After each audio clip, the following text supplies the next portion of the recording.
Oke, kawan-kawan semuanya, Assalamualaikum warahmatullahi wabarakatuh. Seperti biasa ya, gue balik lagi di channel YouTube ini. Oke, untuk kesempatan kali ini, gue masih ingin terus melanjutkan pembahasan terkait dengan dugaan ijazah aspal dari Mukidi ya. Ini yang semakin lama semakin mengocok perut kalau kita lihat dari berbagai macam episode cerita dari kasus ijazah aspalnya Mukidi yang yang tidak berkesudahan gitu ya. Dan yang menurut gue yang bikin mengocok perut di sini adalah ini Mukidi ini masih melakukan yang namanya pengibulan publik berkali-kali. Jadi Mukidi ini terus melakukan pengibulan publik berkali-kali, istilah itu mendaur ulang ya. Berbagai macam statement dia itu yang jelas-jelas ngibul ya di beberapa tahun yang lalu. Nah ini contohnya nih, Mukidi kemarin kan sudah diperiksa ya di Polrestabes Solo terkait dengan pengambilan BAP-nya dia karena laporannya dia di Polda Metro itu sudah masuk ke tahap penyidikan. Dan dari proses pengambilan BAP-nya ini di Polrestabes Solo, Mukidi ini sudah jelas-jelas mendapatkan privilege dari kepolisian. Kan harusnya Mukidi ini kan datang ke Polda Metro Jaya di Jakarta harusnya diambil BAP-nya. Tapi karena Mukidi ini dalam tanda kutip ya, pura-pura ngomong masih sakit ya, makanya penyidik Polda Metro itu datang ke Solo. Dan diperiksanya Mukidi itu di Polrestabes Solo gitu ya. Nah yang membuat kita semakin ketawa geli di sini adalah Mukidi ini terus membuat pengibulan publik berkali-kali. Padahal ngibulnya dia itu sudah ketahuan sebenarnya. Tapi memang Mukidi ini memang ya boleh dibilang ya sudah tidak punya urat malu kayaknya ya. Jadi Mukidi ini memang salah satu orang yang boleh dibilang ya bermuka tebal ya, nggak punya malu sama sekali. Walaupun yang bersangkutan itu ngibulnya walaupun yang bersangkutan itu ngibulnya sudah ketahuan gitu ya. Tapi tetap kuat menahan malu ya dengan terus melakukan pengibulan publik kelanjutannya gitu. Nih seperti contohnya nih, Mukidi kemarin kan diwawancarai oleh beberapa awak media gitu ya, setelah keluar dari Polrestabes Solo, setelah dimintai keterangan untuk diambil BAP, Mukidi itu dengan tegas kembali mengatakan gitu ya, bahwa Pak Kasmujo itu bukan pembimbing skripsinya. Tapi Mukidi mengatakan bahwa Pak Kasmujo itu adalah pembimbing akademiknya. Dan si Mukidi Peko ini mengatakan bahwa pembimbing skripsinya dia itu adalah Profesor Dr. Insinyur Ahmad Sumitro. Sebenarnya Mukidi ini ya sudah sudah dibantah ya ucapannya dia itu oleh Pak Kasmujo sendiri. Ya. Pak Kasmujo itu kan sudah jelas mengatakan dua hal penting saat Bang Lismon itu melakukan siaran langsung atau live streaming gitu ya di channel YouTube-nya. Pak Kasmujo itu mengatakan bahwa dia itu bukan pembimbing skripsinya Mukidi dan juga bukan pembimbing akademiknya Mukidi. Jadi Mukidi ini sudah dibantah dua kali oleh Pak Kasmujo. Pada tahun 2017 Mukidi itu mengatakan seolah-olah Pak Kasmujo itu adalah pembimbing skripsinya. Videonya itu masih ada loh, tahun 2017 Mukidi itu ngomong di UGM ya, pada saat dia pidato menarik Pak Kasmujo itu ke sampingnya gitu ya. Kemudian Mukidi mengatakan, Pak Kasmujo ini galak sekali ya. Saya bolak-balik dibentak gitu ya.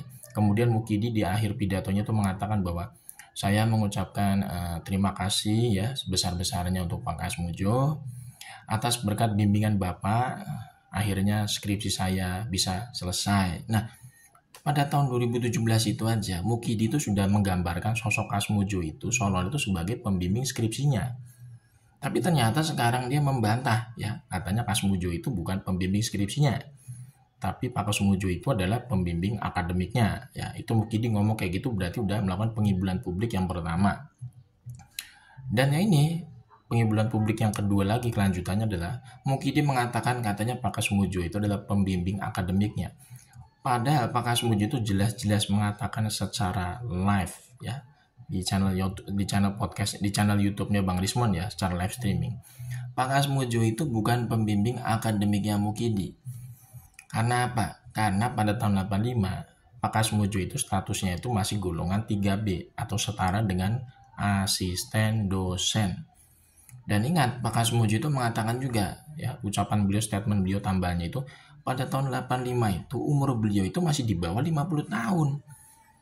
Jadi beliau tidak mungkin membimbing skripsi dan juga tidak mungkin membimbing mahasiswa dalam proses akademik sebagai pembimbing akademik, nggak mungkin. Karena menurut keterangan Pak Kasmujo sendiri, untuk tahun 80-an itu ya dosen-dosen yang istilahnya tuh umurnya di atas 50 tahun baru diperbolehkan membimbing mahasiswa dalam proses skripsi maupun akademik. Jadi ini semuanya sudah dibantah oleh Pak Kasmujo sendiri. Jadi statementnya Mukidi yang mengatakan bahwa Pak Kasmujo itu adalah pembimbing skripsinya pada tahun 2017 sudah dibantah oleh Pak Kasmujo. Kemudian ucapan congkornya Mukidi sekarang mengatakan bahwa Pak Kasmujo itu adalah pembimbing akademiknya, itu juga sudah dibantah oleh Pak Kasmujo sendiri. Bahwa beliau itu, ya, Pak Kasmujo itu bukan pembimbing akademiknya Mukidi. Karena pada tahun 85 itu Pak Kasmujo itu sendiri mengatakan bahwa umur beliau itu masih di bawah 50 tahun. Udah gitu posisi beliau itu pada tahun 85 itu adalah golongan 3B. Setara dengan asisten dosen. Nggak mungkin seorang asisten dosen itu menjadi pembimbing akademik.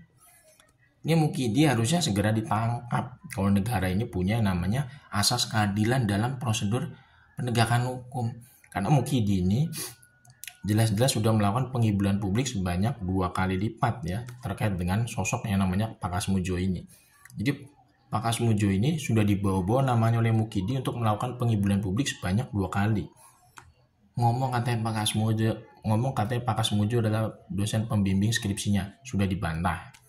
Ngomong katanya Pak Kasmujo adalah dosen pembimbing akademiknya, dibantah lagi oleh Pak Kasmujo sendiri. Jadi ini harusnya udah segera dibawa ke hotel Prodeo orang seperti Mukidi ini. Tapi memang yang jadi permasalahan di negara kita ini adalah hukum itu tidak bisa ya berdiri tegak lurus gitu loh. Tidak bisa. Hukum di negara kita ini masih bisa dikendalikan oleh kekuasaan, masih bisa disetir oleh orang-orang yang memiliki relasi kekuasaan. Bahkan hukum di negara kita ini ya ini udah jadi rahasia umum. Hukum di negara kita ini bisa diperjualbelikan oleh orang-orang yang punya modal. Itu udah jadi rahasia umum. Negara kita ini bobrok sekali. Makanya gue ini sebenarnya gregetan gitu ya, gregetan ngelihat penegakan hukum di negara kita. Orang yang jelas-jelas melakukan pengibulan publik berkali-kali seperti Mukidi itu masih bisa terus dilindungi loh oleh aparat penegak hukum sendiri. Ini sangat ironis. Jadi jangan heran ya, prediksinya Pak Prabowo bisa jadi 2030 Konoha ini bubar, itu bisa terjadi. Karena apa? Karena tidak ada namanya proses penegakan hukum secara keadilan di negara ini. Orang yang jelas-jelas bersalah itu malah dilindungi, sedangkan orang-orang yang membongkar kebobrokan itu malah dijadikan tersangka. Ya gimana negara ini bisa jadi negara maju? Ya, kalau misalkan hukum aja bisa modelnya kayak begitu, diputar balikan gitu. Yang ada Indonesia ini, Konoha ini ya siap-siap saja menuju bubar.